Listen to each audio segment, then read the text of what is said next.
Spoon కొబ్బరి రొట్టె వేస్తున్నాను. ముందు 1 గ్లాసు మినపప్పుకి 2 గ్లాసులు బియ్యపు నూక వేసుకోవాలి.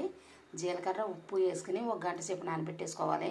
పిండి కలిపిన అరగంటకి అప్పుడు రొట్టె వేసుకోవాలి. వీడియో ముందు తీసాను, మిస్ అయిపోయింది. కొన్న పిండిలో మనం కొబ్బరి కూర వేసేసుకోవాలి. గ్లాసు మినపప్పుకి 2 గ్లాసులు బియ్యపు నూక ఇదంతా ఇలా కలిపి వేసుకోవాలి. కలుపుకున్న పిండి రొట్టె కింద వేసుకోవాలి. రొట్టె వేసేసుకున్నాం కనుక దీనిపైన ఆయిల్ వేసుకోవాలి. నిప్పులు వేసుకుంటే నిప్పు రొట్టె చాలా బాగుంటుంది. సరి వేసినప్పుడు నేను కొలత చూపిస్తాను.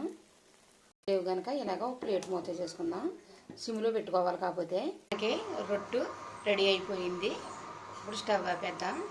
కొబ్బరి రొట్టు రెడీ అయిపోయింది. ఇలాగా మీరు కూడా ట్రై చేయండి, చాలా బాగుంటుంది. పల్లీలు కొబ్బరి చట్నీ చేసాను. వీడియో కనుక మీకు నచ్చినట్టయితే లైక్ చేయండి, షేర్ చేయండి, కామెంట్ చేయండి, సబ్స్క్రైబ్ చేయండి.